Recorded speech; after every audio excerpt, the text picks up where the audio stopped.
Sudah, Neng?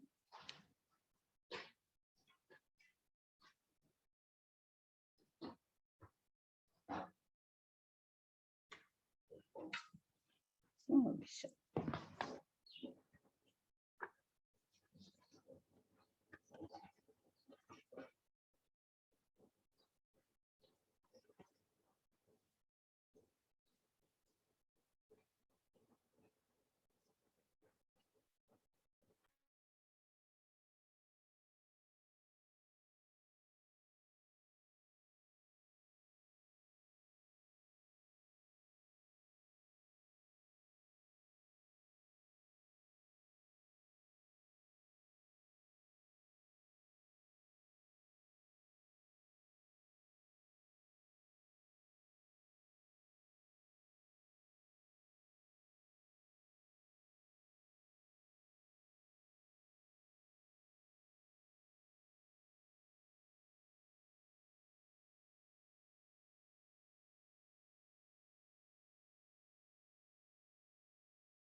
Baik, selamat pagi kelas Teknopreneur hari Selasa.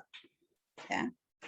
Kemarin kita sudah bertemu dalam kelas praktikum dan sekarang kelas kuliah dengan pokok bahasan yang berbeda ya. Aquaculture ini menghasilkan produk ya. Nah, ini jamnya udah pas jam 08.00. Jam saya bunyi dan kalian juga sudah bisa mengisi absen ya. Karena BAP sudah saya isi. Minggu ketiga ya. Tadi salah ngisi. Minggu ketiga aja. Kok jadi? Oke. Ini baru 33 anak yang masuk ya, nanti masih akan bertambah tentu saja. Saya harapkan kalau mengisi absen berarti kalian hadir ya, jangan hanya mengisi absennya saja. Banyak manfaat dengan hadir ya, mendengarkan cerita. Karena kalau baca saja yang saya tulis dengan yang saya maksud belum tentu tersampaikan ya, karena kadang-kadang nulisnya ini tapi terus ada updating baru dalam pemikiran ya, muncul di situ ya, jadi pengkayaan materi dari lebih akan bagus, lebih banyak apabila ikut mendengarkan ya dari apa yang tertulis di PPT. Baik, saya akan share screen.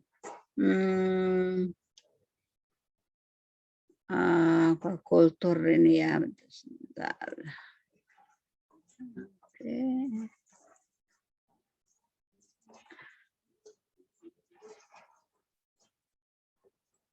Oke.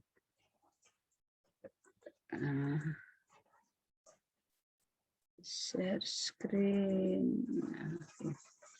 Dan kabar gembira ya, tapi saya tidak ingin PHP ya. Sebenarnya mungkin akan ada peluang untuk luring. Nah, tapi ini juga berpotensi ya. Kalian yang jauh-jauh mesti ke Bogor.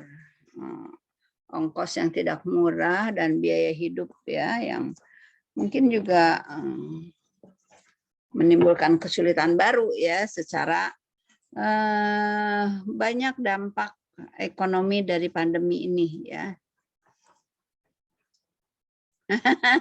Jangan dulu Yos, ngebuk boleh untuk murah-murahan ya, untuk dapat yang paling murah gitu ya.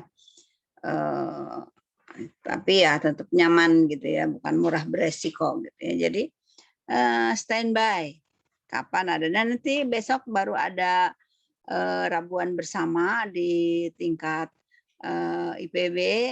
Kita akan dengarkan ya bagaimana perkembangannya semester ini, apakah bisa luring setelah UTS gitu ya, karena kan sekarang udah minggu ketiga ya. Dan IPB juga perlu melakukan persiapan yang baik untuk menyambut kalian supaya tidak terjadi masalah baru dengan kedatangan kalian di sini di Bogor ya, karena kan kalian semua tidak bisa kita tampung di dalam kampus ya. Kalian nanti akan menyebar di sekitar kampus, di luar kampus. Nah itu resiko-resiko itu yang harus dikaji dulu. Ada ilmunya, analisis resiko ya. Harusnya nanti kalian dapat juga nih di mata kuliah ini ya, nanti ada resiko usaha ada ya, tapi yang penting juga menganalisis resiko ya, supaya resiko itu tidak terjadi kalau dianalisis. Seperti kemarin peluang usaha itu bisa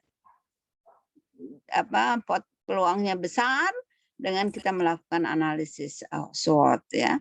Nah, itu perlu ya. Baik.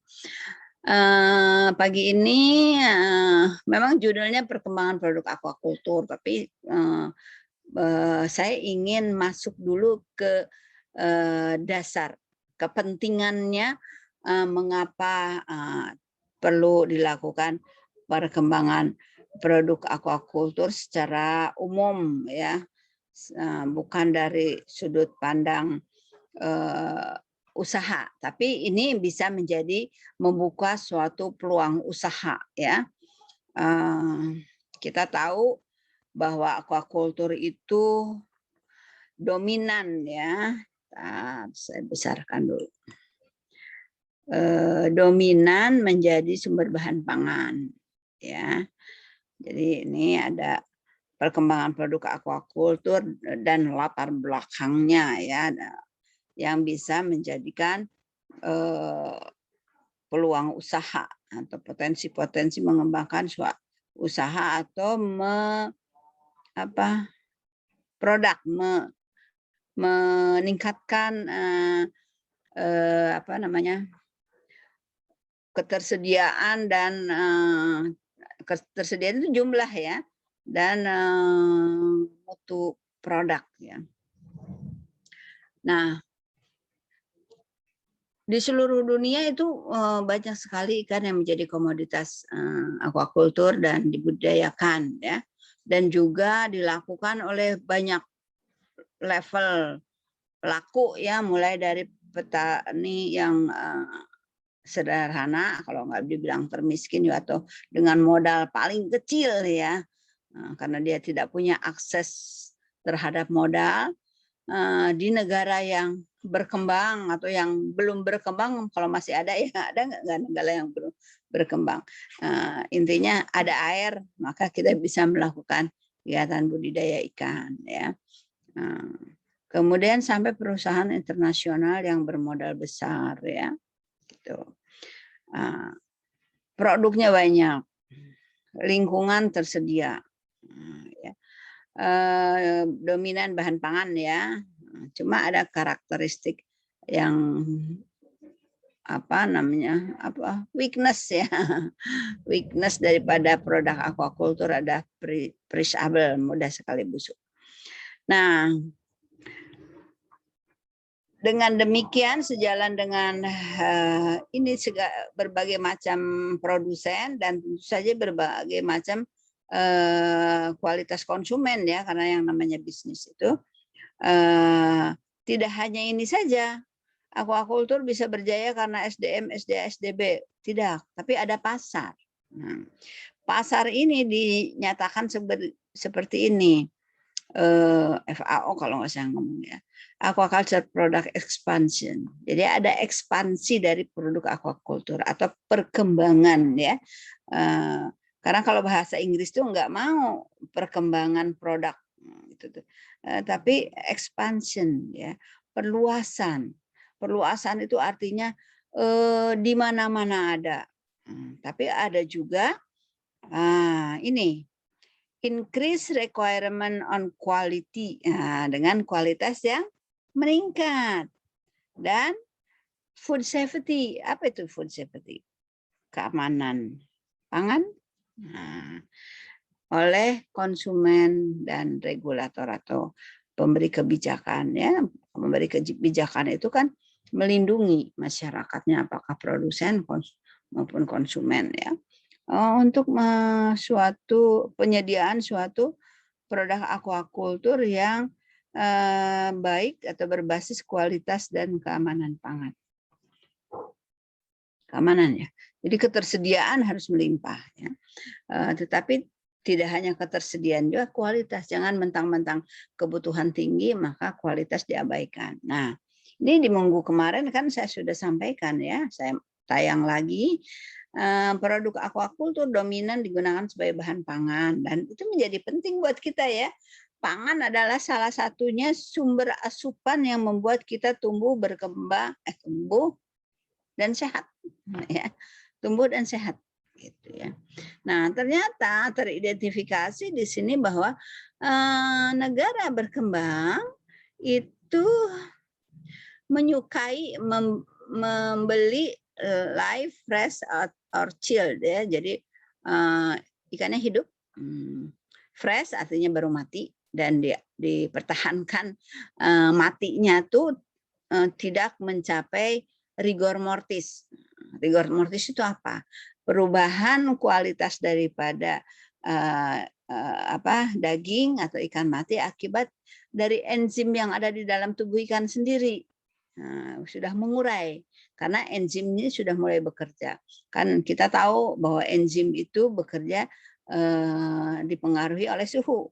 Kalau pada suhu yang tropis seperti ini cepat sekali mengalami rigor mortis. Kalau sudah rigor mortis keras atau ikannya dipencet lembek, nggak muncul lagi, nggak elastis gitu ya, itu sudah banyak penguraian dan merugikan konsumen. Atau chilled ya, karena di tropis terutama akan cepat sekali mengalami rigor mortis, maka dia akan didinginkan, dikasih es ya untuk mempertahankan suhu ikan mati ini tetap rendah dan enzim tidak bekerja gitu ya. Walaupun ada juga peningkatan atau pilihan frozen ya, dibekukan sudah mulai banyak.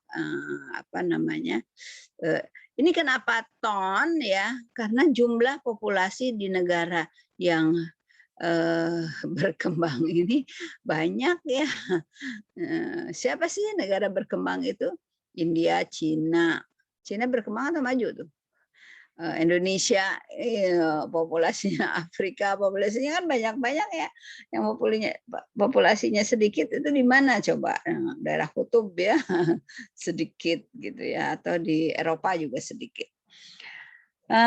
Tapi di sini memperlihatkan bahwa dengan orang dengan jumlah yang banyak itu mereka apakah keterbatasan daya beli membeli ikan-ikan atau masalah selera, kita harus tahu ya. Tapi faktanya demikian. Dan sudah mulai juga tampak ada kualitas-kualitas produk ya, atau jenis-jenis produk yang lain. Jadi ini adalah peluang bisnis. Jadi kalau di negara Indonesia kita peluang bisnisnya mungkin dominan menjual ikan hidup ya, kalau dari segi volume itu.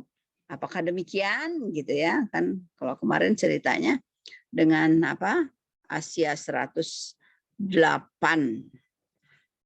million itu juta ya, juta ton untuk dikonsumsi, apakah semua dalam bentuk hidup atau sudah bergeser dalam bentuk frozen dan apa tadi satu lagi yang sudah filet ya.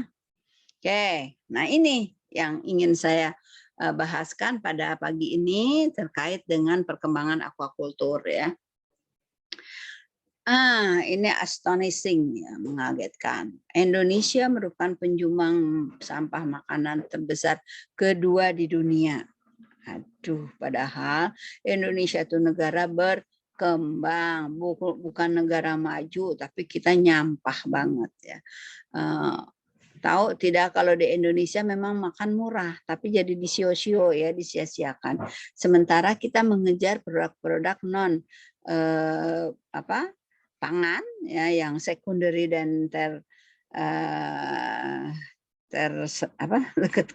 kedua, ketiga, keempat, luxury itu dikejar, walaupun mereka harganya mahal-mahal ya. Sementara tempat anak saya sekolah dulu di Rhode Island itu makan itu mahal, baju itu murah. Karena kenapa? Karena mereka harus makan sehat ya untuk menghadapi 4 musim. Demikian juga di Eropa. Kita makan dengan 10 euro itu minimalis lah. Kita sekali makan 10 euro itu berapa rupiah? Di Indonesia kita dengan 10.000 setengah US dollar udah bisa makan ya. Beli telur 1 sama Indomie.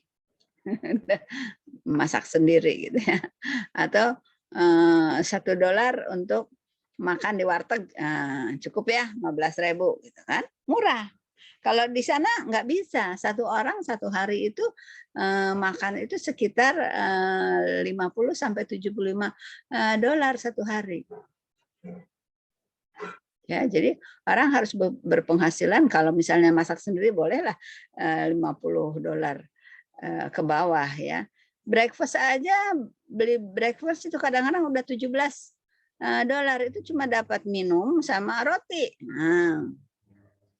Roti yang di daerah penghasil gandum aja mahal tuh ya, minumannya sih yang mahal. Gitu. Apalagi untuk makan siang, apalagi dinner ya. Dinner itu biasa mereka makannya daging kan, supaya tidurnya nyenyak, perutnya penuh gitu ya. Ya, seperti itu. Nah, Indonesia yang negaranya masih berkembang, banyak orang miskin. Berapa orang miskin di Indonesia? 30%. Dengan kategori yang sangat tipis antara miskin dan tidak miskin ya. Selisih penghasilannya tipis banget. Sampai 3 juta dan di atas 3 juta. Harusnya sampai 10 juta itu kelompok miskin. Harusnya. Kalau sudah 10 juta kelompok. Kenapa? 10 juta itu lihat anggota keluarga kan. Penghasilan 10 juta, anggota keluarganya 4. Jadi satu orang 2,5 juta. Cukup nggak kalau kalian balik ke kampus ini ya? Cukup nggak 2,5 juta sewa rumah, makan, transport, bayar listrik, internet. Cukup nggak? Gitu ya. Jadi, nah ini dengan kehidupan yang sulit, Indonesia itu mengeluarkan food wastage yang signifikan ya. Padahal food wastage itu atau limbah makanan ini atau membuang makanan ini berdampak. Satu sisi orang makan berlebih ya sampai obesitas gitu. Sisi lain ada orang yang hari ini belum tentu mau bisa makan apa tidak, gitu ya. Apalagi dengan pandemi ini banyak masalah hal seperti itu yang lebih tersoroti karena meningkat, gitu ya. Dan di Global Hunger Index juga Indonesia itu mengalami situasi kelaparan yang serius, ya. Kelaparannya banyak macam, ya. Tidak bisa akses kepada makanan, akses kepada makanan kualitas rendah, jadi defisiensi nutrisi, ya kan? Akses kepada makanan tinggi, tetapi salah pilihan yang bisa menimbulkan obesitas, makannya makan junk food, itu ya. Dan ada juga yang saya juga suka malu kalau cerita ini ya.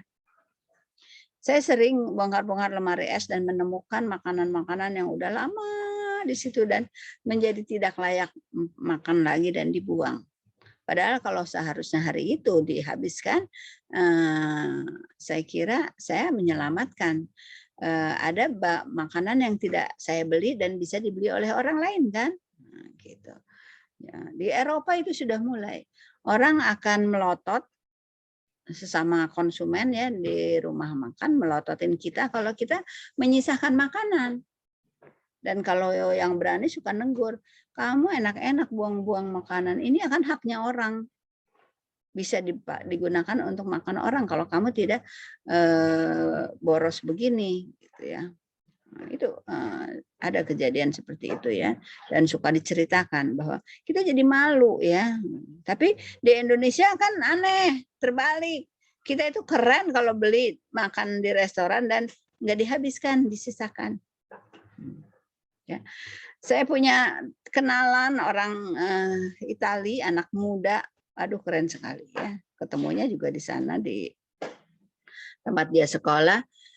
Dia itu kalau makan mau di restoran kayak mau di rumah kayak, karena kita kan sering makan barang-barang di luar dengan bayar masing-masing ya. Maka sesi terakhir kita udah makan selesai kan, tutup garpu sendoknya. Kalau dia tidak, dia minta ke waiter satu ngambil roti di rumah. Itu remah-remah sisa-sisa saus yang ada nempel di piring itu dia oles dengan roti. Jadi piringnya tuh bersih seperti piring belum dipakai. Dia tidak malu. Anaknya cantik sekali, anak S2, lulusan S2 dan dia juga sebagai fighter. Fighter itu apa ya? Yang ini gulat wanita tinju wanita, badannya bagus dan dia menerapkan begitu. Dia diajari oleh orang tuanya, neneknya untuk tidak menyia-nyiakan makanan. Nah, saya jadi malu makan dengan dia. Aduh, padahal saya tadi menyisakan gitu ya. Itu Indonesia ya. Nah, kalian jangan ya. Maksimumkan apa yang sudah di piring kalian, habiskan. Kalau tidak mampu habiskan, ambil sedikit. Lebih baik nambah daripada kelebihan. Nah, itu ya. Si Ibu nih ngomongnya kemana-mana, apa kaitannya dengan peluang bisnis? Ya, justru di sini peluang bisnis ada ya. Okay. Nah, food wastage ini ada dua, food loss dan food waste ya. Kita bisa memanfaatkan kondisi ini dengan membangun suatu peluang usaha baru ya. Di perikanan dan aquaculture itu sudah terjadi nih fish loss ya, fish loss and waste gitu sudah terjadi. Nanti kalian bisa baca sendiri ya, di komersial scale atau large scale terjadi. Di mana terjadinya tuh? fishing harvest ya. Ada ikan-ikan yang tertangkap dan tidak apa namanya dimanfaatkan ya, ada istilah ada lost gear ya, pas lagi narik jaringnya putus. Nah, padahal ikannya udah terperangkap di situ, nggak bisa keluar. Tapi nggak diambil juga sama kita karena udah keburu jauh ya, dan sebagainya ya. Terus ada kerusakan on board ya, kan udah ditangkap, dimasukin kapal. Terus ada kerusakan waktu landing, waktu transport, processing dan seterusnya. Small scale fisheries juga sama ya, ada yang hilang dan itu adalah memang karakteristik suatu proses produksi. Cuma kehilangannya ini cukup besar ya, 9 sampai 35%. Nah, aquaculture gimana? Saya kecilkan dulu. Pas manen juga ya, ada yang keinjak, ada yang susah ditangkap, keburu mati gitu kan. Biasanya kalau panen tuh suka macam-macam ya, ada yang lolos, ada yang nggak ketangkep, terus karena kolamnya dikeringkan jadi mati karena kekeringan, nggak ketahuan. Di transportasi juga ada spoilage ya. Kemudian di retail market juga kalau kita jual ikan live atau fresh, ada kerusakan-kerusakan, processing, ini hampir sama semua ya. Dari manapun diproduksinya ternyata tidak selesai di produksi saja. Kalau di budidaya apa awal daripada fish loss ini? SR ya. Jadi kalau kalian membudidayakan ikan dengan SR rendah, kita udah fish loss. Ya, SR-nya cuma 50 dibandingkan dengan 95. Fish loss-nya lebih banyak pada yang SR 50 kan? Gitu ya. Ini kegiatan budidaya di on farm-nya sendiri kita banyak bisa menghadapi fish loss ya. Belum lagi dengan blind feeding atau apa ad libitum feeding ya, disediakan makanan yang banyak di situ ya, atau ad satiasen itu yang paling bagus ya, cuma repot ya, nanti kan kalian dapat tuh metode pemberian pakan dengan segala kelemahannya. Tapi itu berarti apa? Karena pakan adalah pakan komersial yang menggunakan tepung ikan juga ya. Itu kan harusnya ikan-ikan itu dimakan manusia, kita jadikan tepung ikan. Udah jadi tepung ikan nggak kemakan semua sama ikan. Nah, apalagi dengan penyimpanan yang salah, pakan ikan di gudang berjamur dibuang atau kececer-cecer. Nah, itu banyak sekali fish loss ya, yang diakibatkan kegiatan aquaculture ya. Oke, nah ini juga sama nih ya. Jadi ada yang terkait dengan serangan penyakit atau predasi ya, budidaya ikan karnivor itu biasanya ada kanibalisme itu ya, dan seterusnya ya, didistribusi dan ini membuat dipikirkan enggak ya oleh kita sebagai seorang produsen ya, bahwa kita banyak menyia-nyiakan dari segala macam tahapan proses produksi ikan ini ya.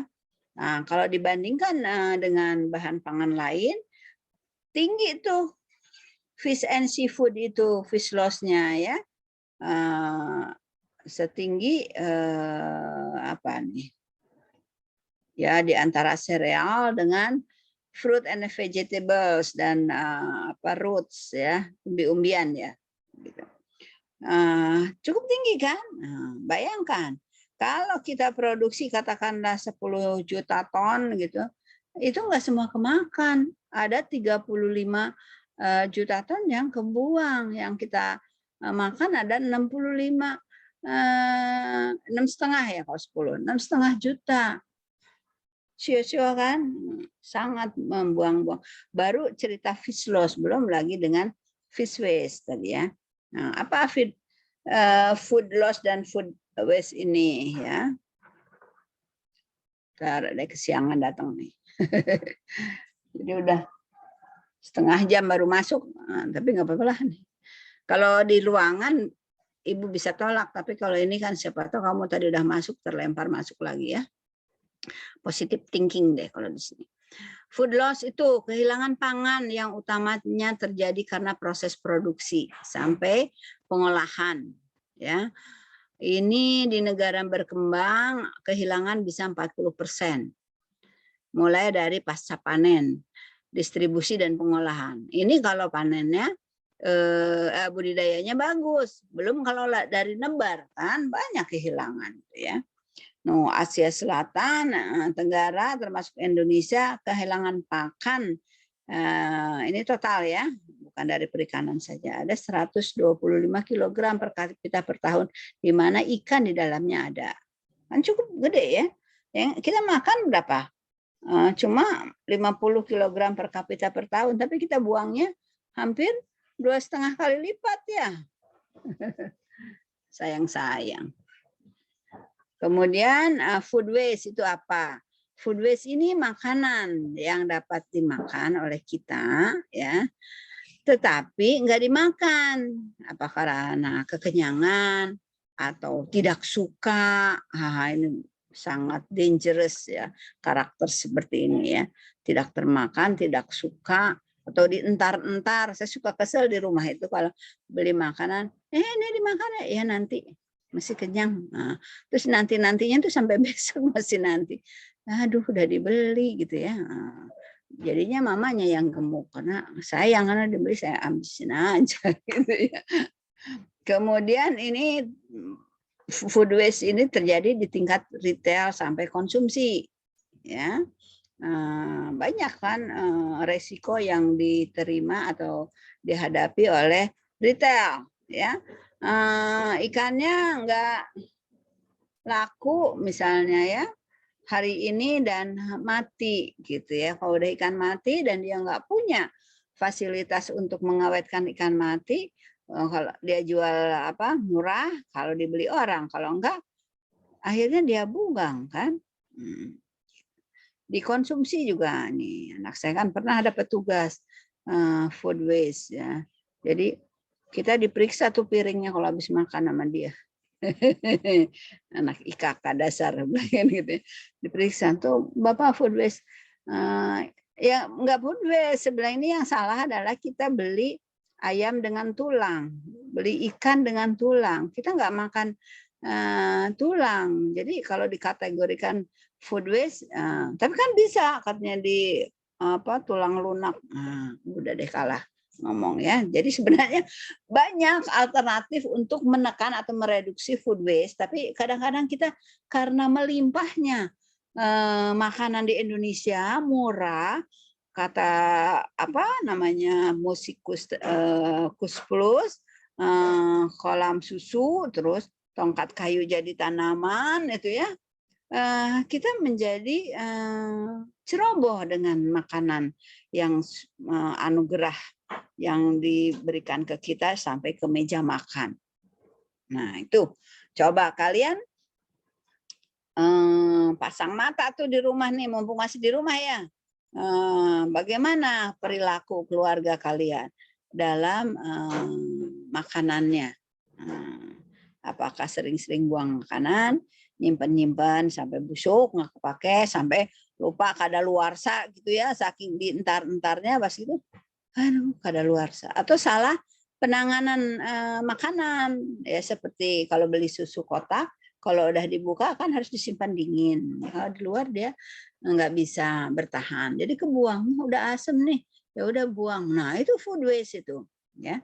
Dan ini semua berhubungan dengan kebiasaan kita dalam menilai dan menghargai pangan. Saya ingin mencoba seperti kenalan saya itu masih muda baru S2 ya. Tapi dia sangat menghargai makanan sampai bersih piringnya dan dia tidak malu. Ya sayang, kamu ngapain buang-buang makanan? Ada orang yang nggak bisa makan. Padahal tinggal sausnya kan kita kalau makan misalnya opor kan ya udah habis ayamnya, nasinya habis kan suka ada air opornya itu di piring. Nah, itu diambil roti itu. Set, dia bersihin, dia makan.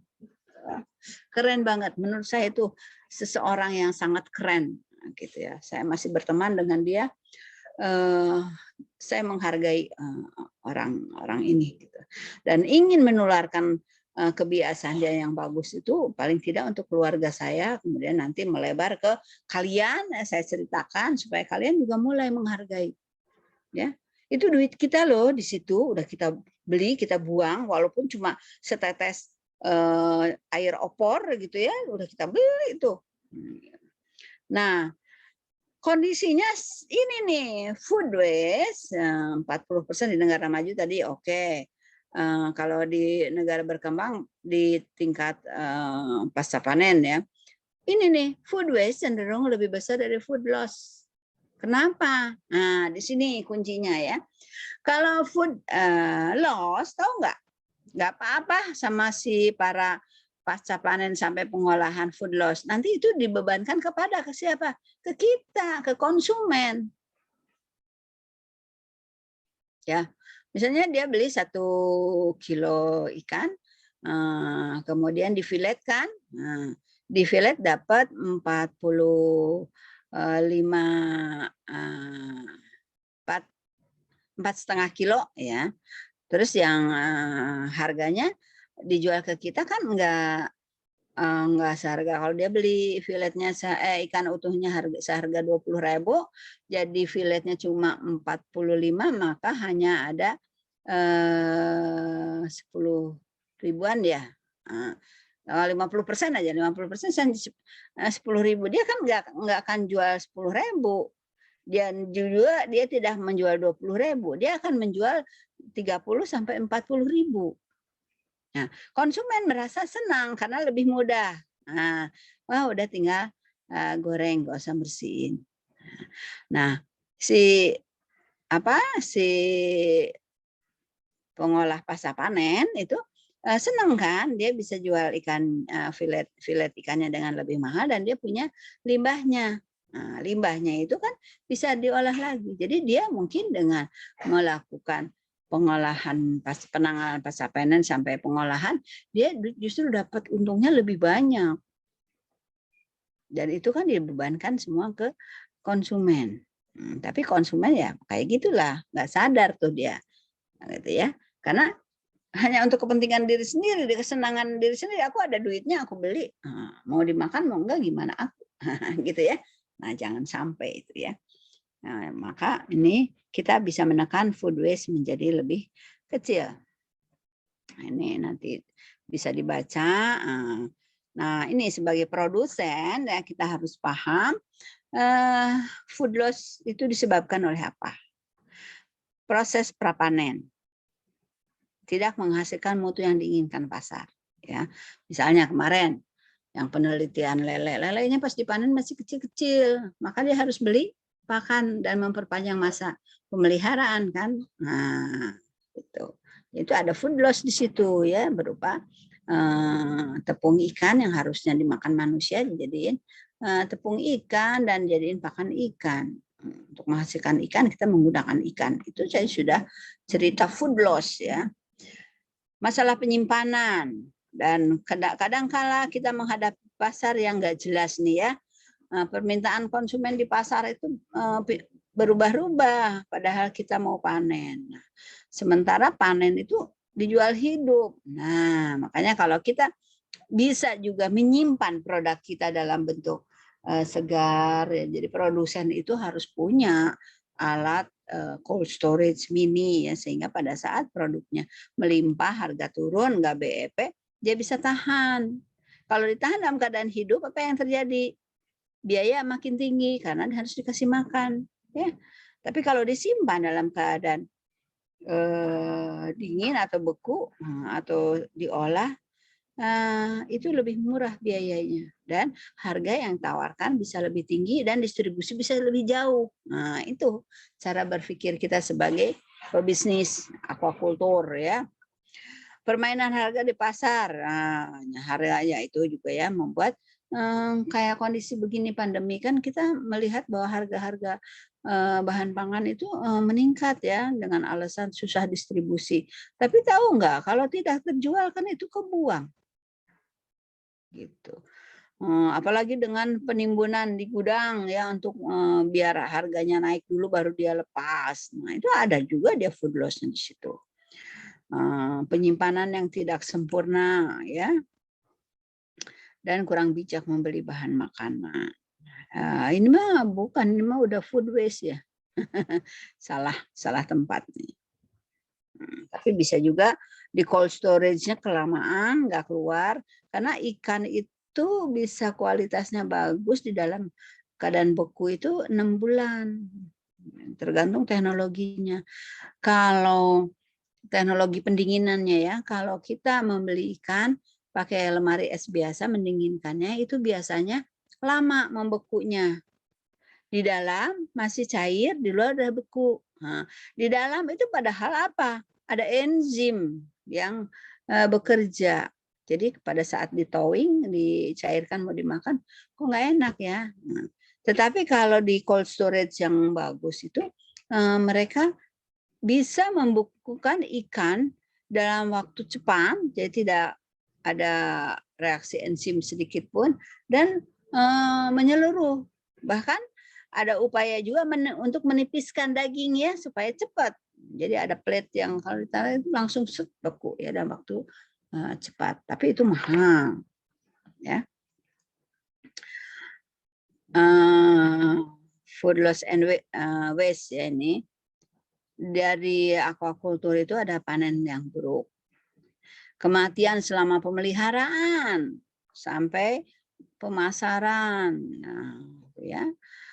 Terus adanya kerusakan dalam distribusi ya, karena nggak rantai dingin atau kontaminasi karena ikan itu secara alami atau bahan organik itu mudah sekali rusak akibat bakteri perusak ya, jamur perusak yang sudah dalam kondisi mati itu lebih cepat rusak. Yang hidup aja bisa kena penyakitan ya. Kemudian hal lain yang menjadi produk ditolak, misalnya resiko keamanan pangan. Waktu produksinya pakai antibiotik gitu ya, antibiotiknya justru yang dilarang untuk manusia atau pakai desinfektan yang pencemaran lingkungan atau bahkan hak asasi manusia pegawainya nggak dibayar sesuai, itu bisa jadi penolakan, ya. Atau traceability misalnya tidak bisa ditelusuri atau tidak tersertifikasi, itu bisa menjadikan food loss ya. Oke. Nah ini Cina kalau nggak salah, Cina justru sudah mengatasi salah tempat nih. Nah, menggunakan atau memanfaatkan limbah ikan untuk menjadi pakan ikan lagi gitu ya. Jadi nggak usah nangkap di laut. Jadi yang limbah ikan, pengolahan ikan itu kan ada kepala, sirip, sisik, jeroan. Nah itu dia jadikan pakan. Ini kan suatu peluang baru. Jadi kita ngumpulin. Nah, saya sekarang sedang ngumpulin apa saset ya, kemasan kopi, susu, apalagi ya banyak kan sekarang. Semuanya kemasannya kecil-kecil saya kumpulkan. Nah, nanti akan dikirim ke perusahaan yang memang mengolah limbah plastik saset ya untuk dijadikan bahan yang lebih bermanfaat ya, recycle ya. Karena masuk ada di TV ya, bisnis sirkulasi. Itu menunjukkan bahwa sebenarnya kita itu ada keinginan untuk mempertahankan dunia tetap layak untuk kita huni ya dengan menurunkan atau mereduksi pencemaran. Nah, ini tadi ya, food loss itu tadi ya, handling after harvest. Kalian bisa baca isinya apa. Misuse obat-obatan. Jadi kita ditolak cuma karena menggunakan supaya ikannya SR-nya 100% dikasih antibiotik. Kemudian pemeliharaan kematian selama pemeliharaan ya. Itu yang menyebabkan adanya food loss di aquaculture. Nah, tidak hanya di on farm, food loss itu juga bisa di wholesaler ya kan. Sorry Kak. Produk yang kita hasilkan dari kolam. Siapa Pak? PNN. Bisa cari gara-gara mulu perasaan dah. Tolong itu Itu kayaknya jangan sampai sih. Apa? Tolong di namanya yang di mute Bandung ya. bagus. Halo. Oke. Kemudian penyebab utama di grosir itu ya, food loss and waste. Nah, selama penyimpanan ya. Kemudian juga adanya serangan laler karena bau tuh ikan tuh ya. Apalagi kalau udang dan cumi tuh kalau saya baru beli tuh taruh di bak cucian piring sebelum diolah tuh langsung aja ada laler yang gede tuh, wih, kok tahu aja padahal sehari-hari nggak ada. Begitu beli ikan ada tuh laler nguing-nguing gitu ya. Peka sekali mereka dengan bau ikan atau memang ikannya memang menimbulkan bau yang bisa ditangkap dari jauh ya. Kemudian juga ada serangan hama, terus jamur tumbuh ya, itu menyebabkan pada wholesale juga ada kerugian-kerugian seperti itu. Kerusakan fisik karena pengenangan produk yang buruk ya. Kemudian ada oksidasi. Jadi walaupun sudah dibekukan atau dikeringkan di asap, kalau penyimpanannya tidak bagus, nah ada oksidasi. Jadi mengurai bahkan jadi tengik, nggak enak, nggak dimakan gitu ya oleh pembeli. Kemudian ada transportasi juga terjadi tadi ya, kerusakan mekanis, apalagi kalau jalannya belum dibuat jalan tol atau berlubang-lubang seperti zaman beberapa tahun yang lalu tuh banyak protes-protes ya masyarakat, lubang airnya ditanamin pohon pisang gitu ya, atau tanamin ikan untuk menunjukkan bahwa mereka tidak suka, kan merusak kendaraan itu ya, membuat macet juga karena orang harus pelan-pelan. Jalan dari rumah saya ke kampus lewat Lingkar Laladon itu aduh rusak berat banget gitu ya. Itu kalau dia bawa barang hasil pertanian dan perikanan itu kan goncangan-goncangan yang membuat ikan juga terganggu ya. Kemudian kurangnya alat bantu untuk transportasi, misalnya nggak pakai oksigen, tertutup kan ikannya.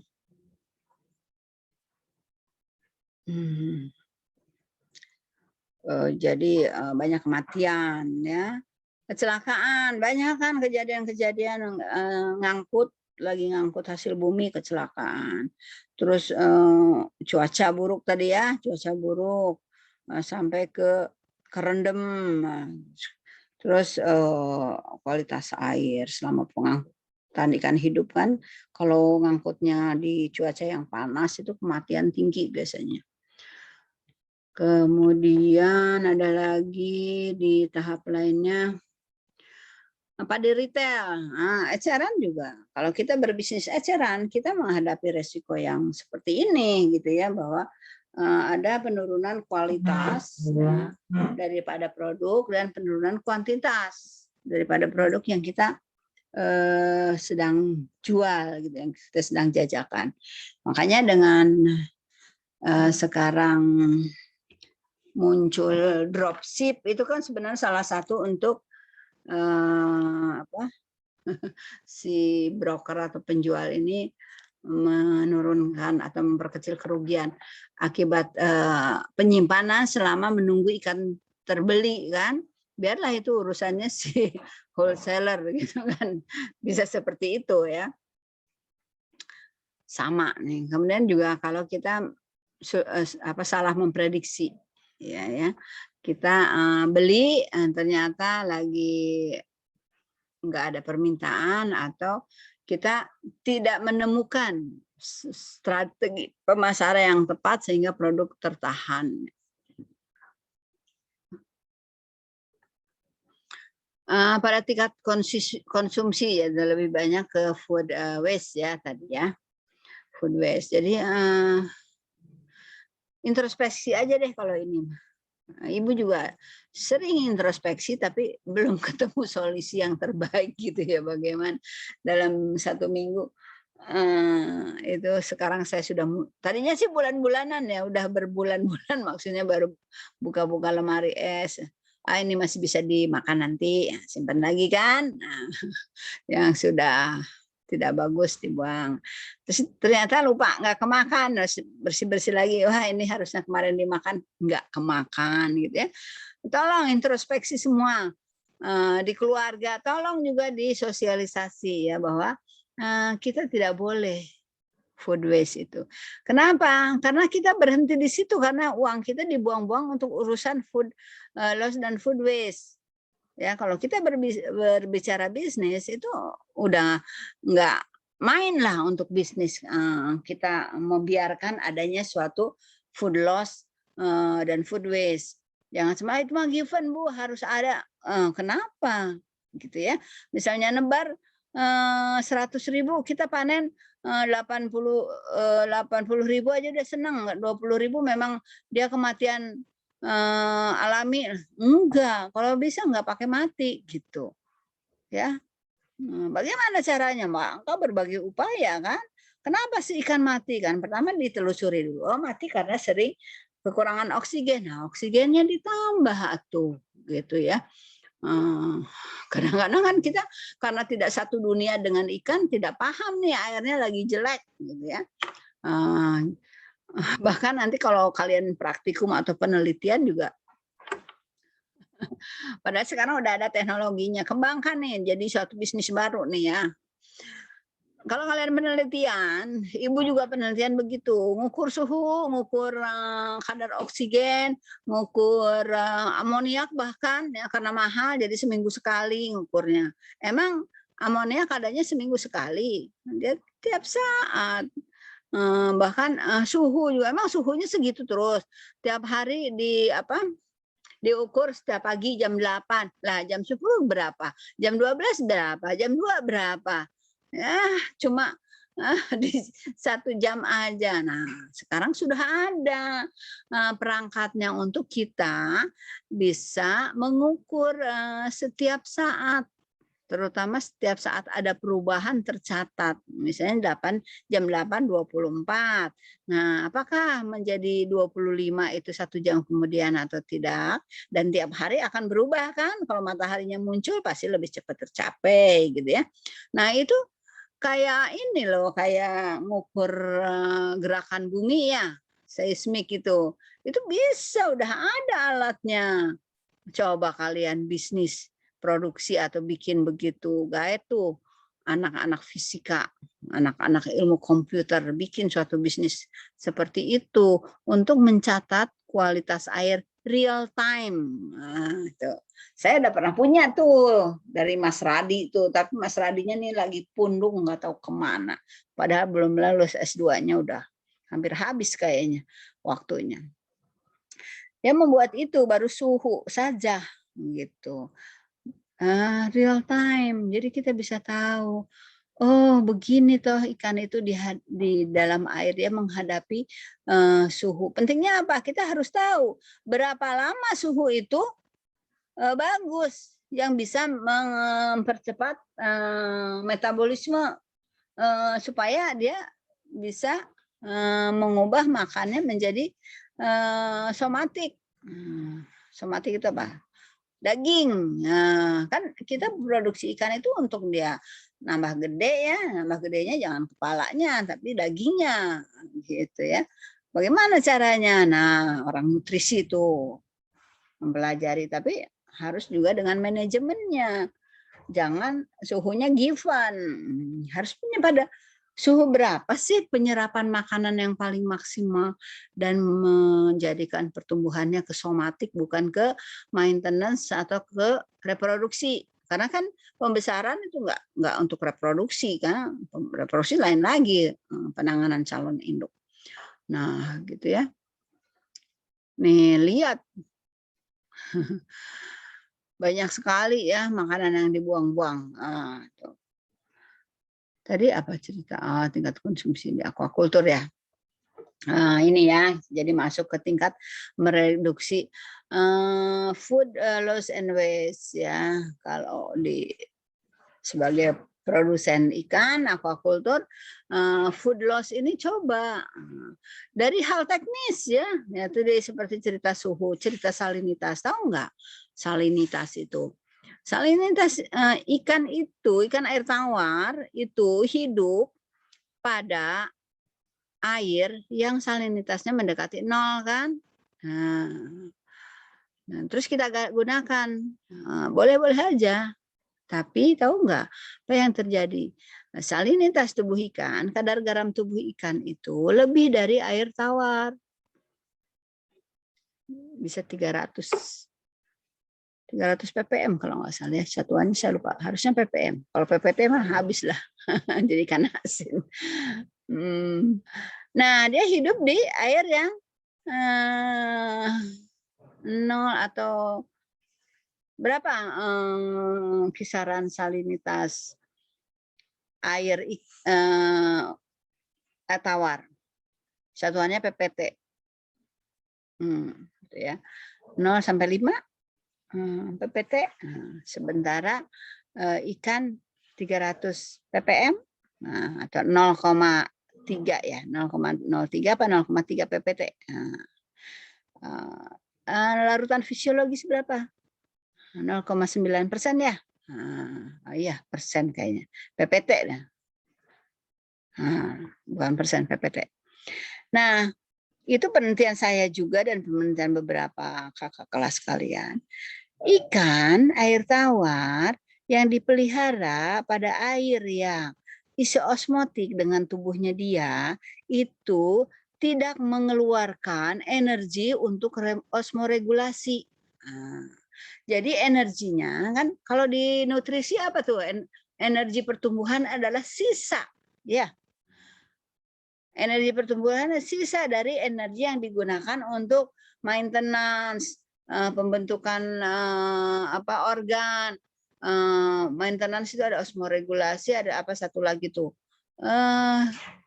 Sisanya kalau ada lebihnya baru tumbuh dia. Coba itu aktivitas-aktivitas ikan maintenance dan osmoregulasi dan metabolisme sekalipun itu dicari pada kondisi suhu dan salinitas yang paling isosmotik, sehingga sisa untuk energinya nggak dipakai untuk itu ya, sedikit sekali. Sisa energi untuk pertumbuhan menjadi besar. Dampaknya apa kalau seorang pebisnis lebih cepat besar gitu kan, banyak dagingnya gitu ya. Jadi hal-hal seperti itu ya, tindakan untuk mereduksi food loss pada on farm ya. Jadi SR, terus SGR. SR harus tinggi, SGR harus tinggi. SGR itu apa? Specific growth rate atau laju pertumbuhan harian mutlak. Itu weight gain-nya harus kelihatan gitu ya. Jangan sampai SR-nya bagus, Bu. Nah, SGR-nya gimana? Rendah. Ya ditebar nggak gede-gede ya untuk apa gitu ya. Oke. Nah, banyak tapi saya belum menemukan nih udah ada jurnalnya nggak dengan melakukan kegiatan tertentu dan bisa mereduksi baru rencana-rencana kegiatan. Ini kan sebenarnya peluang baru nih buat kita kalau berusaha ya untuk mereduksi food loss waste.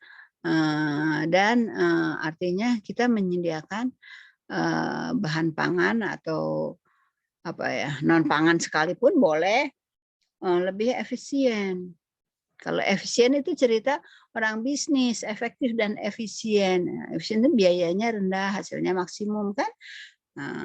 Efisiensi sangat menjadi perhatian supaya apa? Profitabilitasnya naik. Kan itu yang orang usaha itu pinginnya. Banyak caranya dan di berbagai tahap sampai pasca panen.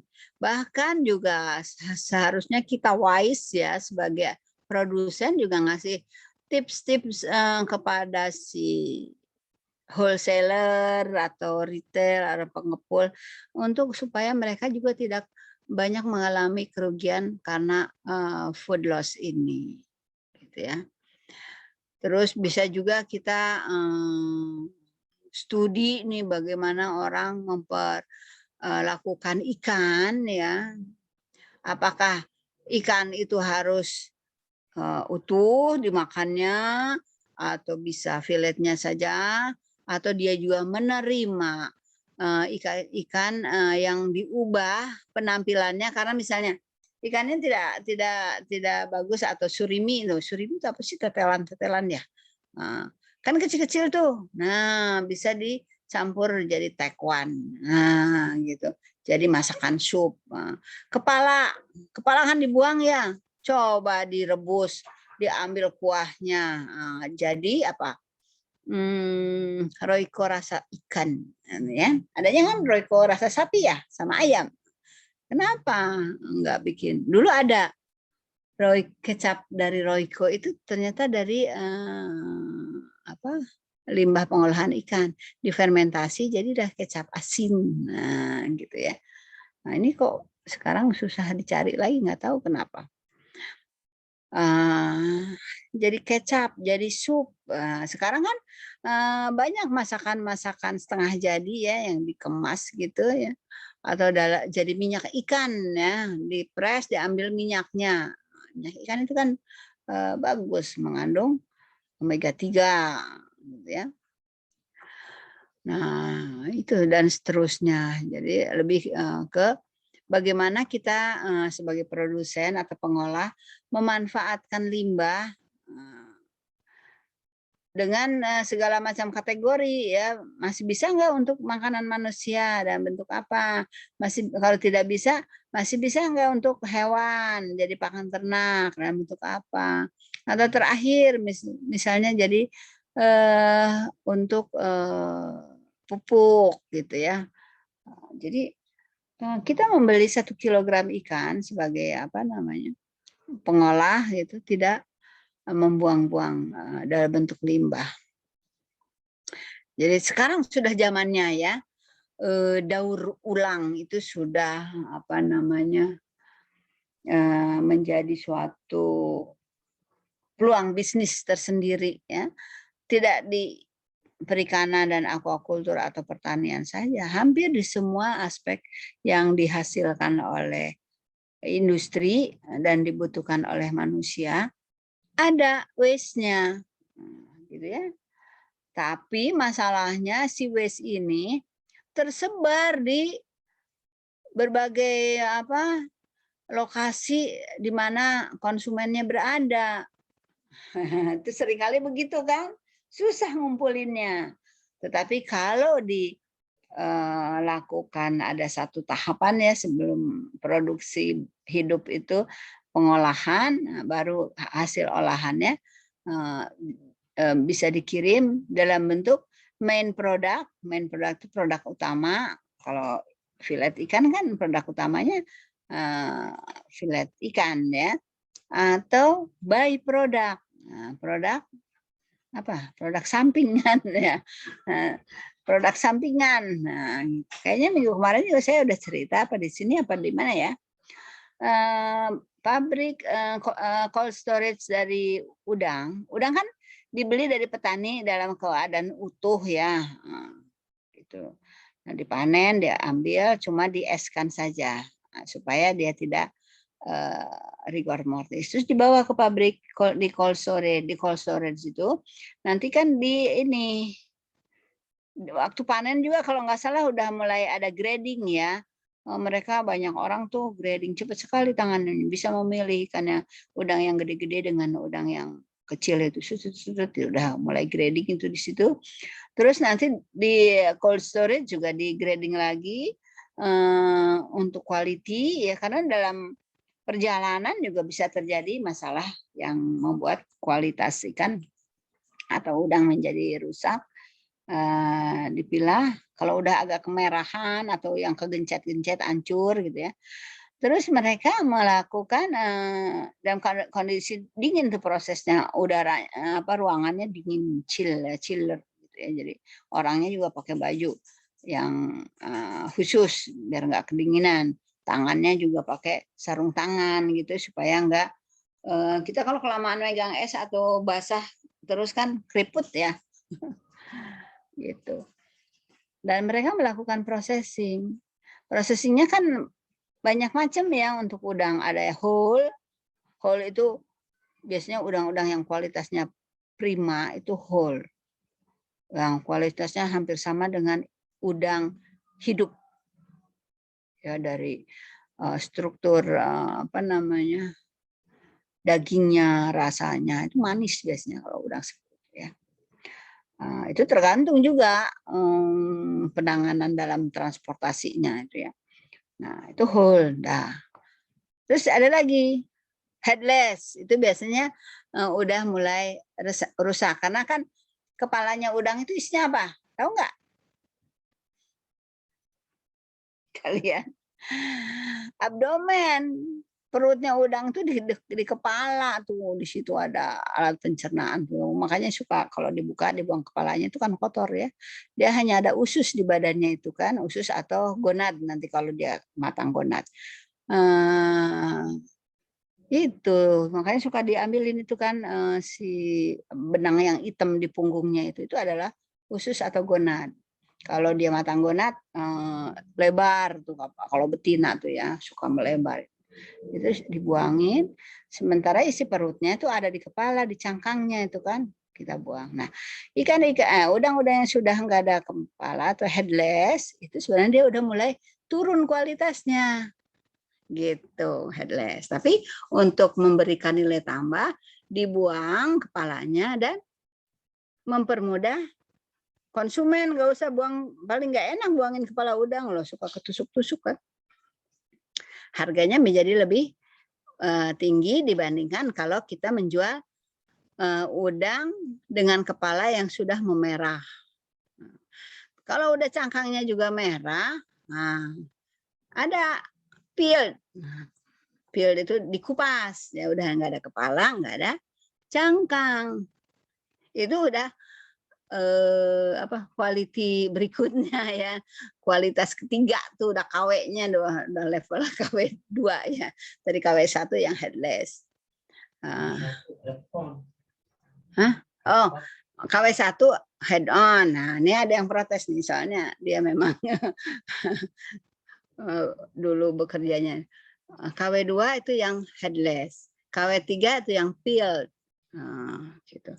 Peeled juga ada dua macam. Ada yang ekornya masih disisain. Nah, itu kan kalau kita goreng udang pakai tepung suka disisain ekornya, itu kan untuk megang gitu, nggak dimakan. Padahal kalau menurut saya dimakan sekalian karena kolesterol pada udang itu bisa dinetralisir oleh cangkangnya gitu ya. Kalau kita makan udang besar, cangkangnya tebal kan nggak enak ya di mulut, ketusuk-tusuk nanti.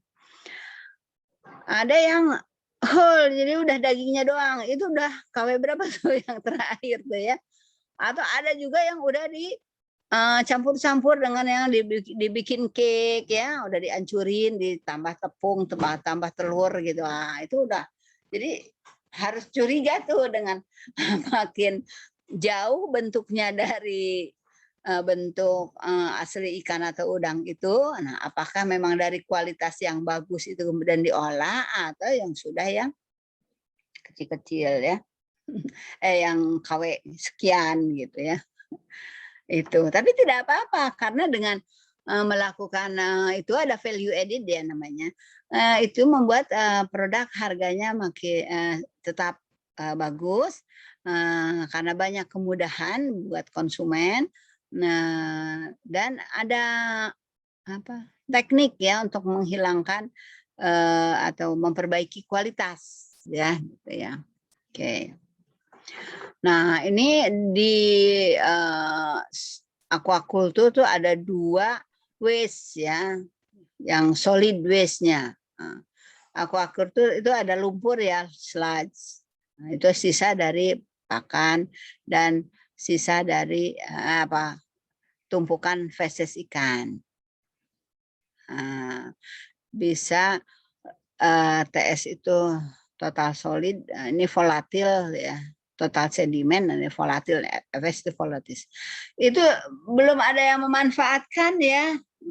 Coba kalau panen lele itu biasanya lumpur kolamnya itu tebal.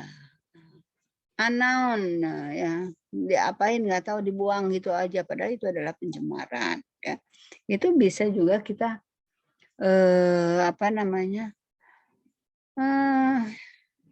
kumpulin untuk pupuk ikan, untuk pupuk tanaman ya, atau untuk pupuk kolam. Ini bagus sekali nih untuk menumbuhkan, karena dia sumber hara ya, kalau udah didekomposisi oleh bakteri jadi sumber hara kan untuk fitoplankton ya. Belum ada nih.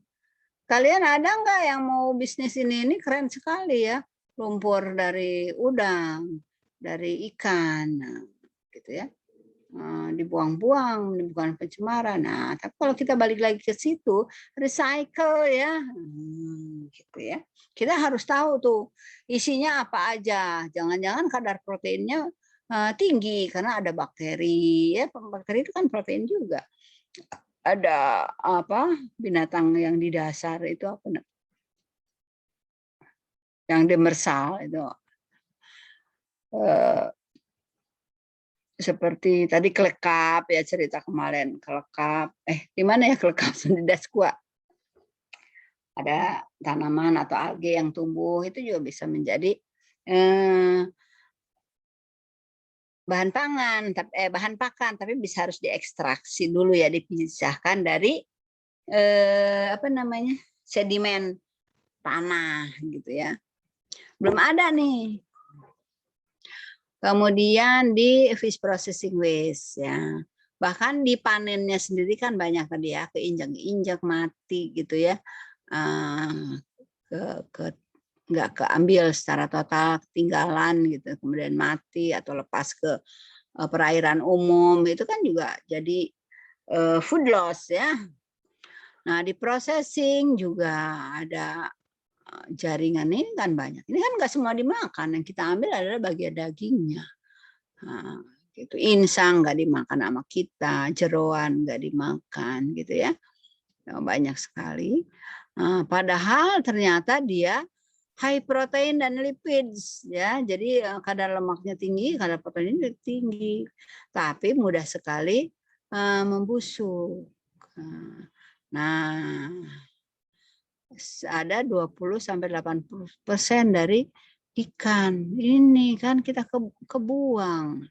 Kalau yang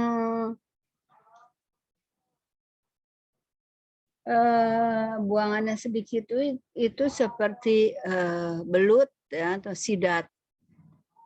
Dia kecil ininya, isi perutnya. Kalau ikan emas, wah isi perutnya gede gitu ya. Tuh, cari jenis-jenis ikan yang memang atau rekayasa genetik yang membuat jeroan ikan itu kecil. Nah, ikan mas sampai sekarang yang dimakan ikan mas yang bersisik ya. Nggak tahu kenapa, padahal ada ikan mas yang tidak bersisik. Kan udah menghemat tuh kita. Nggak ada energi yang digunakan oleh ikan tersebut untuk membentuk sisiknya. Gitu ya. Dan kita juga pengolahannya nggak usah pakai buang-buang sisik gitu kan, jadi limbah. Gitu. Ikan-ikan yang tidak bersisik seperti lele itu kan potensial ya untuk memperbanyak edible portion ya. Bahkan patin juga kan kulitnya sudah dipanen ya untuk jadi kerupuk ikan, kerupuk kulit ikan. Harganya mahal gitu ya. Oke.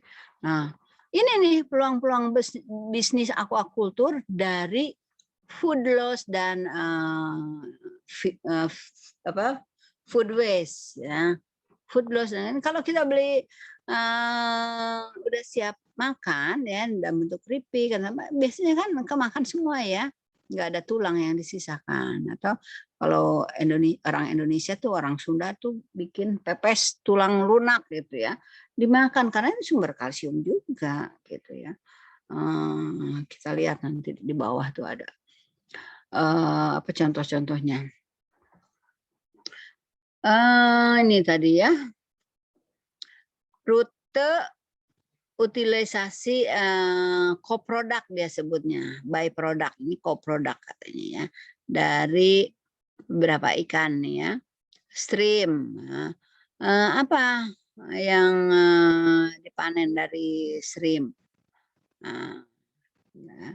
Ada yang difermentasi jadi pasta. Jadi ini daging yang kualitasnya sudah kurang bagus sebagai ikan udang segar gitu ya, difermentasi jadi ada terasi gitu ya. Terasi itu kan ada dari udang kecil-kecil banget gitu ya. Duh, susah makannya. Atau ada semacam udang kecil tuh apa namanya, digoreng dan jadi abon gitu ya. Atau cangkangnya dihidrolisis dan dihasilkan chitosan. Ini bisa terjadi kalau bahan bakunya numpuk di suatu tempat ya.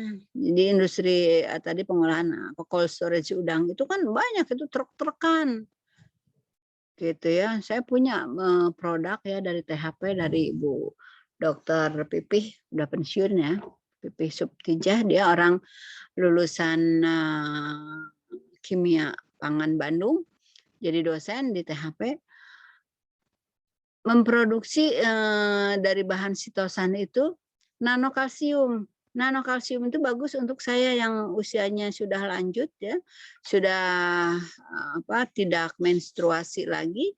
Kalau tidak mens itu hormonnya sudah menurun dan biasanya mengalami osteoporosis. Nah, jadi saya minum itu nanokalsium dari sitosan, dia ekstraksi untuk menjaga massa tulang saya tetap. Jadi peluang, kan orang tua itu kalau jatuh itu suka patah ya tulangnya karena dia udah rapuh, karena dia sudah tidak mampu lagi, tidak ada enzim yang untuk bisa mengambil dan membentuk tulang baru. Jadi kita perlu asupan. Nah, gitu ya. Itu suatu bisnis bagus. Kalau di aquaculturnya apa? Ya kumpulin itu si apa namanya, cangkang udang itu, jadi bisa dibeli oleh pengolahan co-product tadi ya.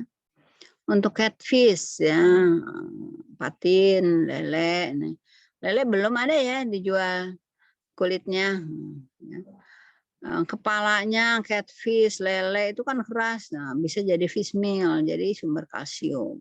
Untuk manusia juga human consumption. Saya tuh pernah bercita-cita ya, kepala catfish itu direbus sampai lunak, nggak usah disuguhin lah kepalanya mah. Tapi kuahnya jadi sup ikan, wah sedap sekali ya. Orang Palembang tuh paling jago bikin sup kuah ikan, Palembang, Jambi, Kalimantan gitu ya. Enak kan, cuma modal apa sih? Modal jahe sama serai ya. Itu jadi bau amisnya hilang kan.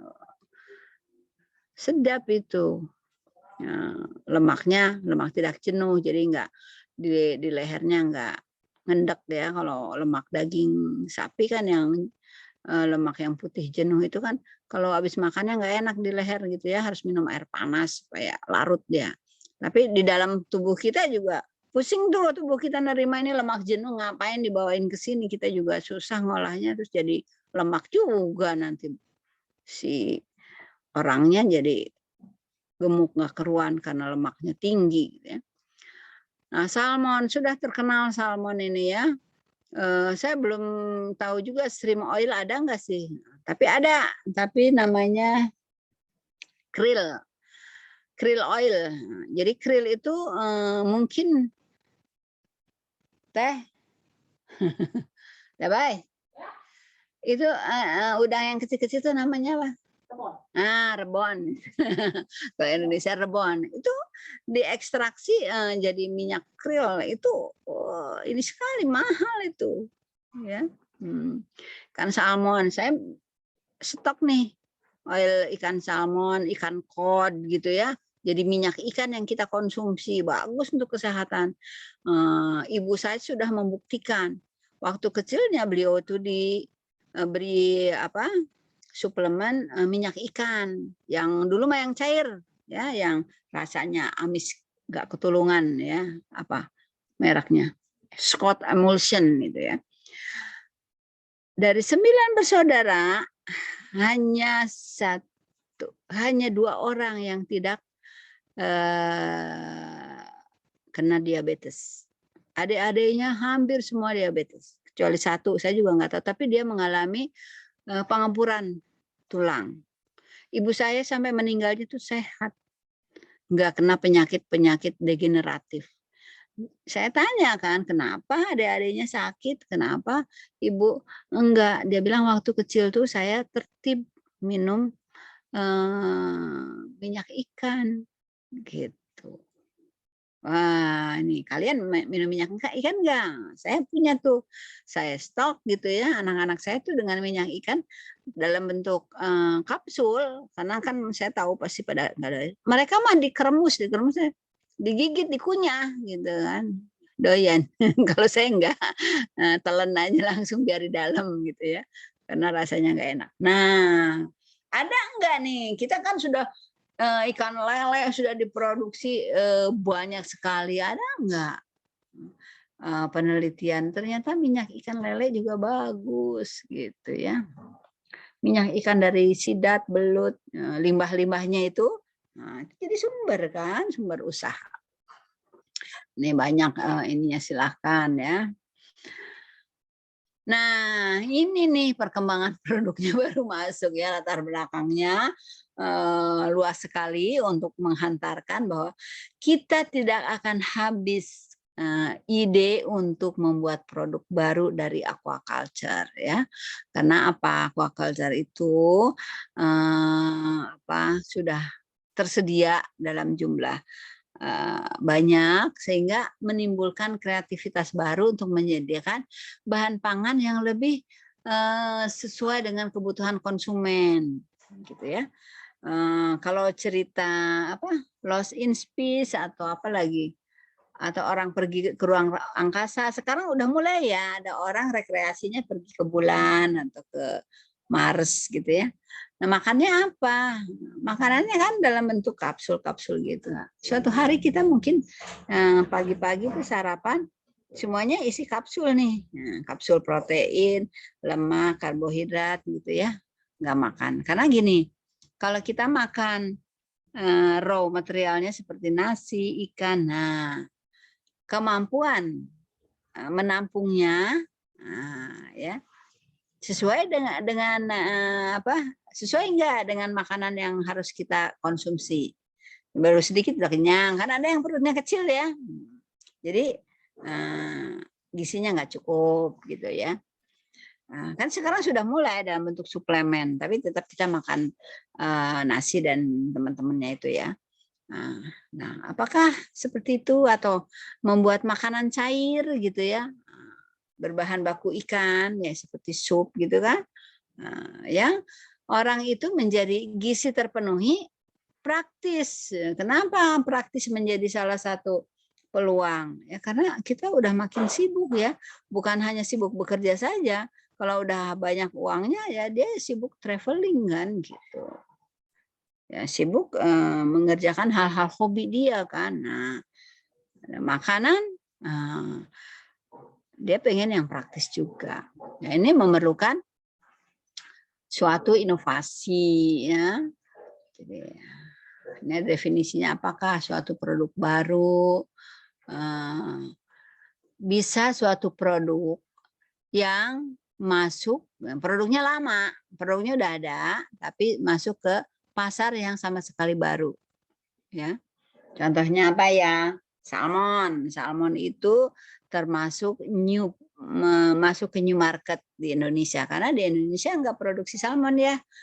Norwegia yang produksi. Nah, dia mulai ekspor kemana-mana nyari pasar yang baru, gitu ya. Kobia juga ya. Kobia itu bukan ada di Indonesia, tapi kita masukkan sebagai komoditas Indonesia untuk mencari pasar baru. Walaupun sampai sekarang belum ketemu. Ya, produksinya udah jago di BBPL, ya. Balai Budidaya Laut Lampung, tapi belum bisa diterima oleh masyarakat, nggak tahu kenapa. Kemudian produk yang diadopsi atau untuk menggantikan produk yang sudah ada. Jadi apakah lebih murah, lebih baik, lebih apa, sehingga bisa menggeser produk yang ada. Nah, itu biasanya ada perubahan, sedikit modifikasi, kata Mbak Vina ya, ATM, amati, tiru, dan modifikasi. Dengan melakukan modifikasi, kita bisa menggeser produk lama atau existing product. Kemudian produk yang significantly broaden, memperluas pasar untuk existing product. Ini sapaan dengan nomor 1 ya.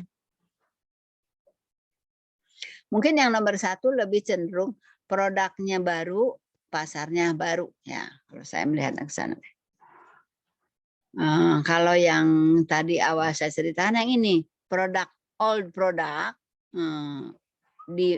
introduksikan ke pasar yang baru ya, yang tadi yang awal.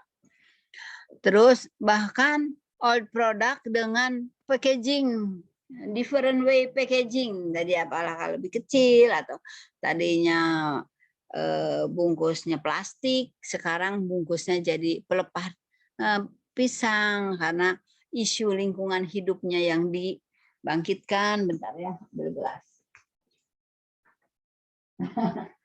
Minta minum dong. Oke. Apalagi? Dipasarkan dengan cara yang berbeda. Kan sekarang nih kita usumnya memasarkan produk dengan cara berbeda ya. Sistem delivery ya. E-commerce gitu kan, untuk menyentuh individu kan. Kalau cara lama ada kita nongkrong di tempat strategis, orang lewat beli ya. Kalau sekarang kita kan door to door lagi ya, door to door. Setiap individu konsumen itu deliverykan. Ya. Tipe-tipe produk baru. Ini kan tadi ya banyak sekali peluangnya, dari cerita food waste dan food loss aja kita banyak bisa menciptakan produk baru, inovatif ya, produk lain yang baru ya. Tadi ya ada produk lain itu tadi ya udang ya. Terus fillet juga macam-macam, ada tergantung karakteristik ikannya. Ada fillet dengan kulitnya, ada yang tanpa kulit.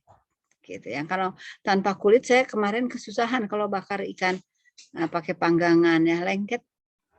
Kalau dengan kulit, kalau kulitnya tebal bagus. Nah, gitu. Jadi itu juga bisa menjadi suatu produk lain. Ini ikan untuk di steam, ini ikan untuk dibakar, ini ikan untuk digoreng ya. Itu kan relung pasar atau ceruk pasar yang bisa kita isi itu, karena orang kan macam-macam, nggak mau makan ikan goreng terus, tapi kadang-kadang pengen pepes, pengen bakar, pengen steam ya. Menambahkan pada produk lain, jadi menambahkan penambahan ya, jadi berbumbu gitu kayaknya ya. Gitu, berbumbu ya, ada rasa taro, ada rasa apa lagi. Kan sekarang banyak ya. Kemarin nonton odading.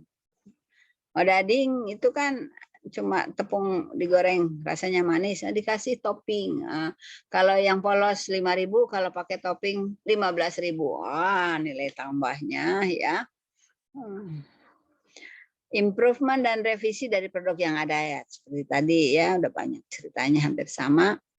Repositioning produk. Jadi untuk mereposisi produk-produk itu direposisikannya. Contohnya seblak keraton. Nah, seblak itu apa sih gitu ya? Seblak keraton. Nah, di situ ada ikan tekwan. Nah, tekwan itu kan enak. Ikannya ya. Campuran gitu ya. Kayak kemarin yang praktikumnya mau milih unagi ya. Boleh-boleh aja, tapi jangan full sidat. Kemarin di Labas itu bikin apa tuh? Lupa namanya. Yang telur dibungkus. Halo. Ekado. Ekado ya. Dalamnya itu daging sidat kan mahal ya. Jadi porsi sidatnya mungkin nggak nyampe 20%. Ada bahan tambahannya tepung, kulit tahu atau sayuran dicacah-cacah di situ yang sesuai ya. Harganya jauh lebih mahal dari ekado yang isinya telur doang gitu kan. Telur dan daging kan biasanya dagingnya campur sama cepung ya, kayak bakso gitu. Bakso tapi dibungkuskan ke telur dan dibungkus lagi dia oleh kulit tahu kan. Hal-hal seperti itu bisa menjadikan satu repositioning produk. Cost reduction. Nah, kita bisa juga pada produk yang sama, tapi karena kita tadi food loss-nya kecil, harga menjadi lebih murah ya. Karena kita bisa mengelola kualitas air, jadi edible portion-nya lebih banyak. Nah, hal-hal seperti itu bisa kita lakukan.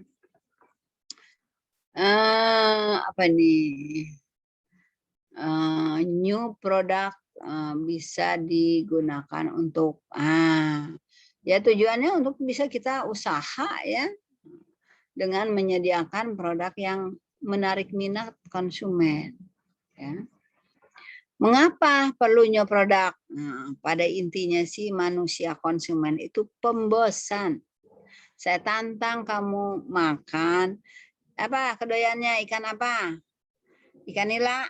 Oke, makan ikan nila goreng sehari 3 kali selama 1 minggu. Dijamin kalian melihat ikan goreng lari langsung kenyang. Gitu ya. Jadi perlu variasi-variasi baru untuk tes baru, untuk tampilan baru, untuk situasi baru makannya juga ya. Untuk gaya-gaya baru, itulah antara kebutuhan dan keinginan yang tidak sama pada konsumen. Kebutuhannya sebenarnya sederhana, keinginan yang bikin rumit. Dan itu yang ditangkap oleh kita yang mau usaha. Oke, ini apa? Nih, dari ikan salmon. Ya udah, jangan dibaca ininya, pusing. Baca aja nanti sendiri. Total by product value output sampai 3 juta pound sterling. Potensial by product value outputnya sendiri 27 juta pound sterling. Dan meningkatkan 803%. Kalau kita teliti, semuanya dimanfaatkan dari tubuh seekor salmon. Nah, kan ada kematian, kemudian jadi waste, jadiinlah sesuatu. Oke. Kemudian diolah, dijual filetnya, ada head on gutted. Jadi head on ada kepala tapi tidak ada perut. Kalau ini head on head on and imported exported head on gutted salmon.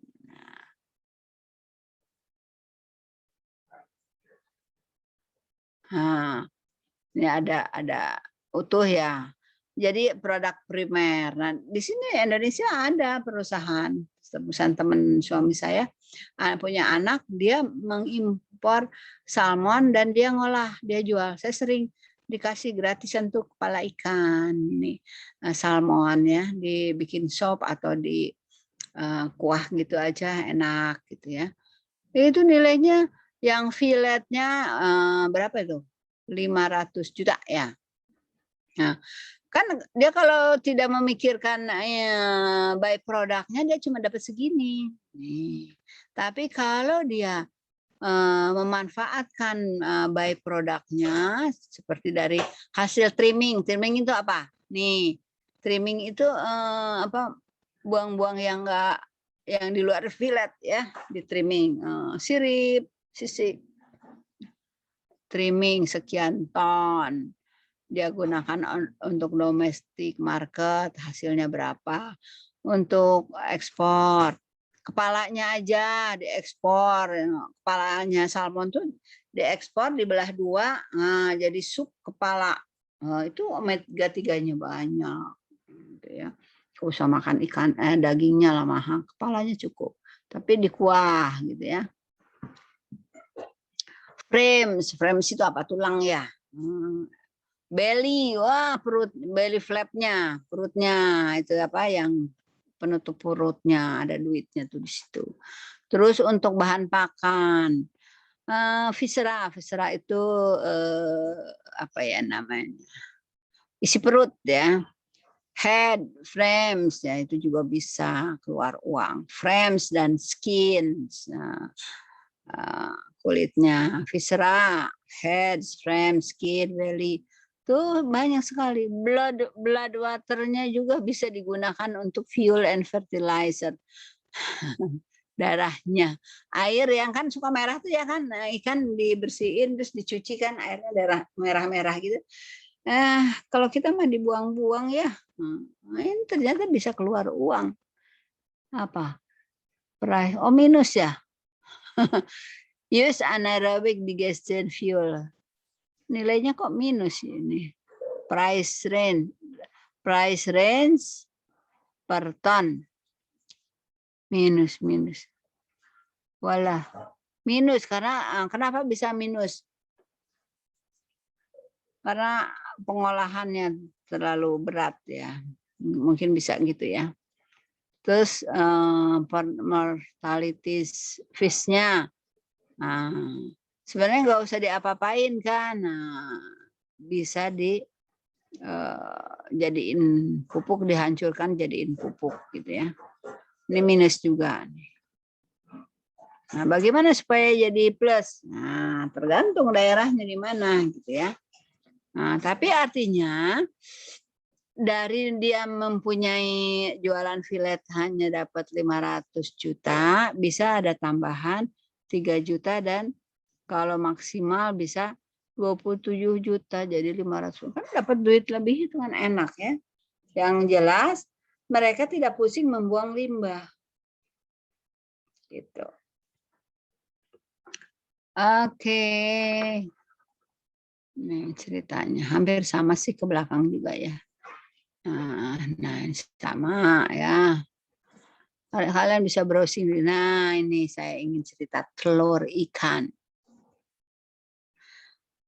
Telur ikan itu menjadi satu byproduct yang cukup potensial ya untuk dikembangkan. Bahkan ikan surgeon itu sengaja dipelihara hanya untuk diambil telurnya. Yang hitam-hitam ini telur ikan surgeon. Ya. Nah, di kita mah baru telur ikan mas goreng atau telur ikan laut yang besar itu goreng. Oh ini protein tinggi banget. Nah, ini kalau nggak salah telur ikan terbang. Ayo masih banyak ikan lain ya, ikan-ikan yang ukuran besar, ya, telurnya juga kan gede. Walaupun butiran telurnya kecil, tapi gonadnya gede maksud saya ya. Itu bisa jadi suatu produk tersendiri. Nah ini telur ikan terbang.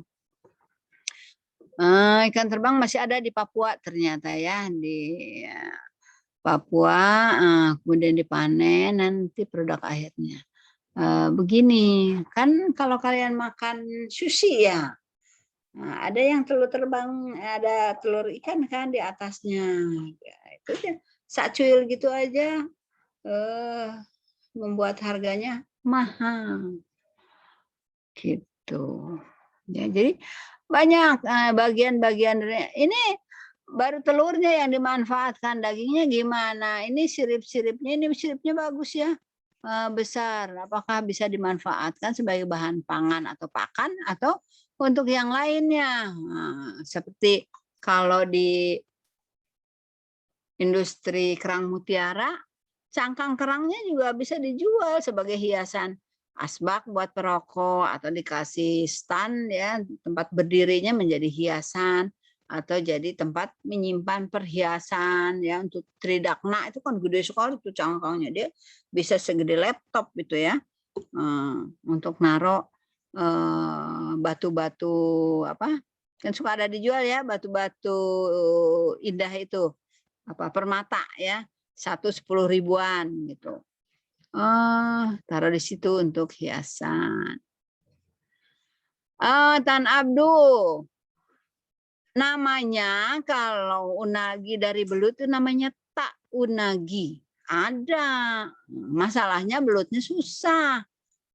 Mesti budidaya dulu atau nunggu musim hujan baru tuh banyak belut ya gitu. Tapi senangnya belut itu ini kan tawar dan masih melimpah di Indonesia. Jangan tunggu dia punah, dan peluang punahnya untuk belut itu cukup besar. Peluang punahnya kenapa? Karena sawah sekarang, coba kalau habis hujan kamu ke sawah, aduh isinya sampah plastik. Sampah plastik itu membuat belut kehilangan tempat tinggalnya, dia susah gitu untuk bikin lubang tanah. Nah, gitu ya. Belum lagi kalau misalnya dijadiin kolam beton, di mana dia tinggal. Harus kita adopsi itu jadi komoditas budidaya, dan penelitian saya mengenai belut potensial. Syaratnya cuma satu aja, kalau dia dipelihara nggak pakai tanah, dia kan senangnya ngumpet di tanah. Nggak pakai tanah, kenapa dia senang ngumpet? Dia hewan air tapi takut air, gitu. Nah itu dia. Nah itu ada cerita sendiri lah. Nanti waktunya udah habis ya. Tapi ada produknya di luar negeri namanya tak unagi. Nah, ayo Indonesia bikin tak unagi, gitu ya. Jadi kalau orang-orang taunya unagi, karena itu lebih populer, tak unagi. Apa itu tak unagi? Bahan bakunya belut ya. Ini ke belakang itu sudah contoh-contohnya, ya. Tapi artinya nih, ini mahal loh, dan enak, gurih nih telur ikan gabus.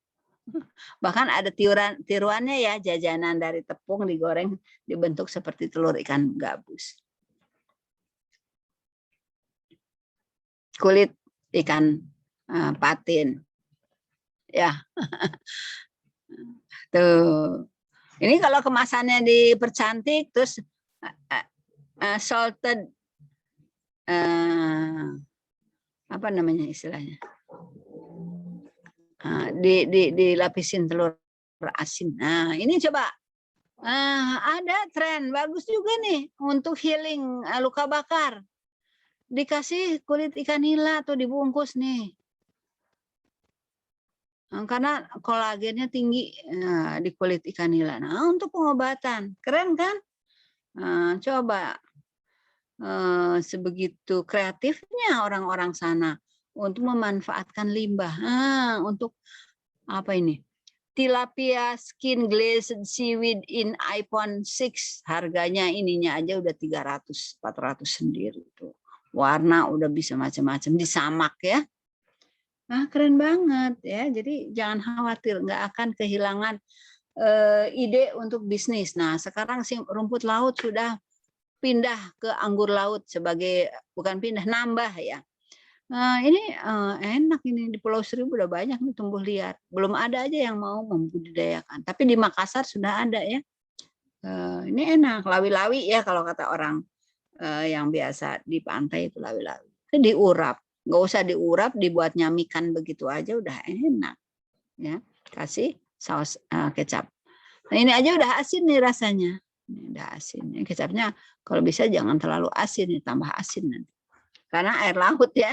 Ini airnya yang di dalam si anggur laut itu kan air banyaknya dan ini airnya asin. Belum satu lagi ada apa?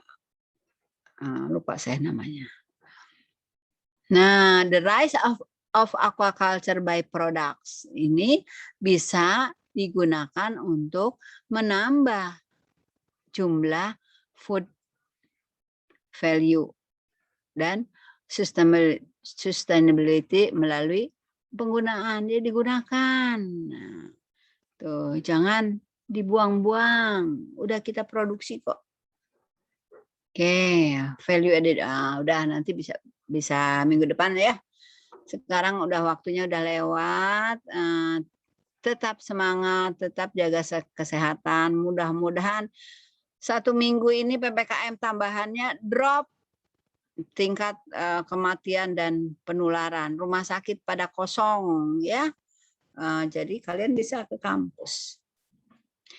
Baik, dengan demikian kita akhiri ya, tentu saja dengan rasa bersyukur kita masih bisa bertemu hari ini dan menyelesaikan minggu ketiga. Nanti bahan akan saya kirim ya. Assalamualaikum warahmatullahi wabarakatuh.